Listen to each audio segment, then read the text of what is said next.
As vendas no comércio cresceram 1% agora em março, na comparação com o mês anterior, o mês de fevereiro. O número que foi divulgado agora há pouquinho, a gente trouxe alguns deles aqui para vocês que estão acompanhando o Novo Dia, mas quem vai destrinchá-los, explicar para a gente exatamente o que eles significam é a Priscila Yasbeck, nossa analista de economia, a apresentadora do CNN Money, que está por aqui para nos ajudar. Tudo bem, Priscila? Tudo bom, Colombo? Bom dia a todos. E aí, o que é que significa essa alta de 1%? É representativa, não? É uma alta que veio acima do esperado, né? O mercado esperava uma alta um pouquinho menor, de 0,4%. A gente preparou aqui uma tela para mostrar esses principais destaques. Daí, então, a gente tem essa alta em março de 1%. No trimestre, o setor de varejo termina o trimestre com uma alta de 1,3%. E o varejo ampliado, que inclui carros e também materiais de construção, subiu 0,7%. Sobre os resultados gerais, o IBGE destacou que o setor de comércio não tinha 3 altas seguidas desde 2020, desde a pandemia, depois daquela recuperação que houve depois do primeiro baque, e aí com isso consolida um trimestre forte. A gente vai mostrar também quais foram os destaques de alta e os destaques de baixa. Entre os destaques de alta tem escritório, informática, uso pessoal e doméstico. Aqui, Colombo, é curioso que o dólar ajudou, o dólar mais baixo em março, ajudou o setor a ter promoções e com isso os equipamentos eletrônicos foram mais produzidos, isso ajudou nos custos da indústria, do setor de comércio, então ajudou também o setor.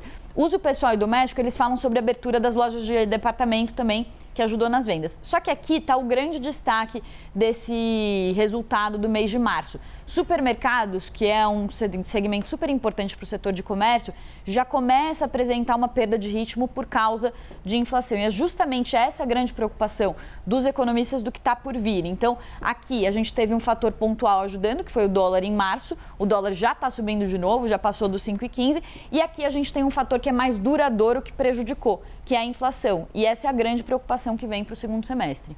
Bom, teve reajuste de remédios também recentemente, né?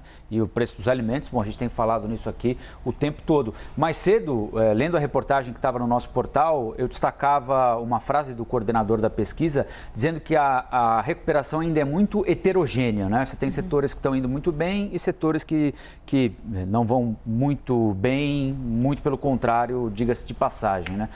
Tem perspectiva para os próximos meses? A gente consegue avaliar o que é que está vindo por aí ou não, Priscila? Ele fala bem que é claudicante, né, essa trajetória do comércio. Porque é interessante o resultado, né, claro, mas ele não passa segurança ainda de que trata-se de uma recuperação que veio para ficar, né, permanente. Não é homogênea, né? Sim. Então, alguns desses segmentos têm queda, isso gera uma preocupação e gera uma preocupação principalmente pelos fatores que estão gerando essa queda, que é a inflação que está subindo e os juros, né? Então, você perguntou das perspectivas daqui para frente. Então, o que a gente tem é um primeiro trimestre que, se a gente juntar com o resultado da indústria, que se recuperou em março, mas ainda com uma queda de 4,5% no primeiro TRI. Se a gente juntar com os resultados do setor de serviços, que estacionou nos últimos 6 meses, está estagnado em 0,1%, o que a gente tem desse primeiro trimestre é um primeiro trimestre que segue numa recuperação, o segundo trimestre deve seguir nessa mesma toada, porque os setores vão se recuperando sobre a base fraca da pandemia. Só que o segundo semestre vem com juros dando uma pancada muito forte na economia. Então, lembrando, os juros eles não fazem o efeito todo imediato sobre a economia, eles têm um tempo de demora, né? Um delay, como chamam os economistas.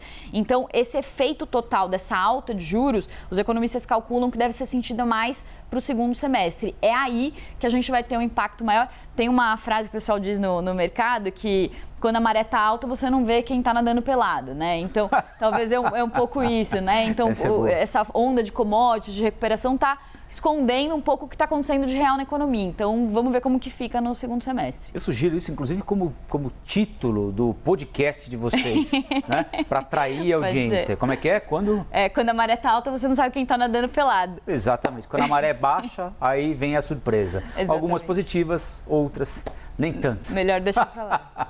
10:01. Com algumas coisas que a gente pode não querer ver, né, Rafael Colombo? Obrigada, Pri, por traduzir tão facilmente para a gente esses dados da nossa economia.